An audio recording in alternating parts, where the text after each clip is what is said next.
1971 রক্ত, ত্যাগ আর আত্মবিসর্জনের মধ্য দিয়ে জন্ম নেয় একটি স্বাধীন দেশ, বাংলাদেশ। কিন্তু প্রশ্ন হলো, স্বাধীনতার পরের বছর 1972 সালে আমরা কি সব সিদ্ধান্ত সঠিকভাবে নিতে পেরেছিলাম? আজ আমরা আবেগ নয়, ইতিহাসের আলোকে বিশ্লেষণ করব। 1972 সালের বাংলাদেশের 10টি বড় ভুল সিদ্ধান্ত, যেগুলোর প্রভাব আজও আমাদের রাষ্ট্র ব্যবস্থায় প্রতিফলিত হয়েছে।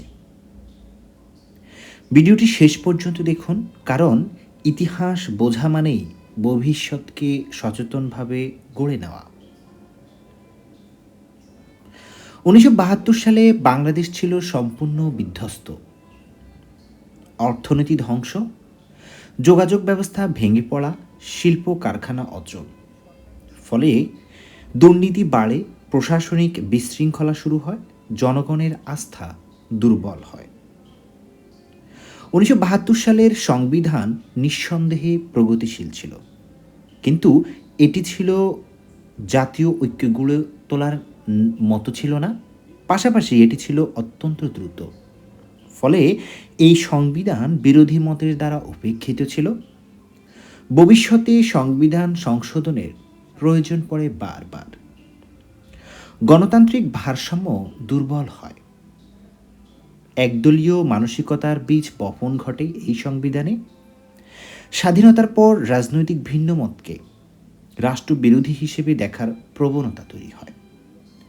গণতান্ত্রিক সহনশীলতা কমে যায়, বিরোধী দল কোণঠাসা হয়ে পড়ে, আর এর ফলে পরবর্তীতে গণতন্ত্রের সংকট দেখা দেয়।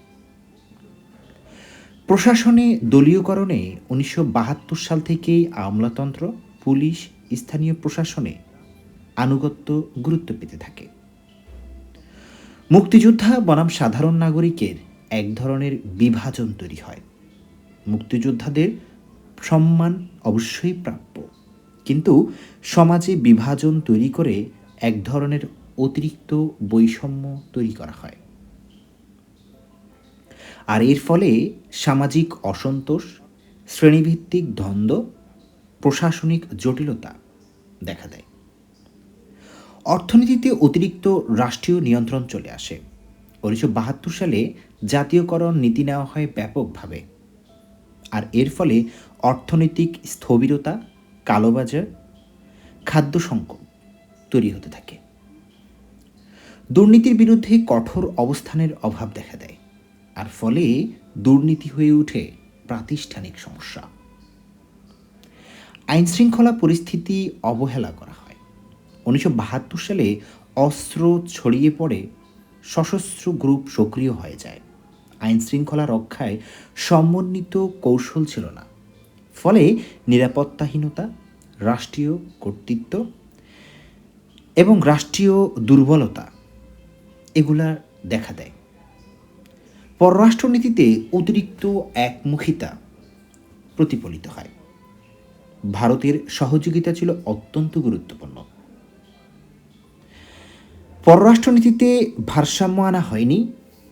পশ্চিমা ও মুসলিম বিশ্বের সঙ্গে দূরত্ব তৈরি হয়। কূটনৈতিক সীমাবদ্ধতা দেখা দেয়।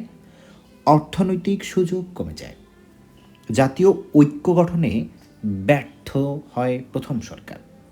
ফলে রাজনৈতিক সংঘাত, সামরিক হস্তক্ষেপের পথ প্রশস্ত হতে থাকে।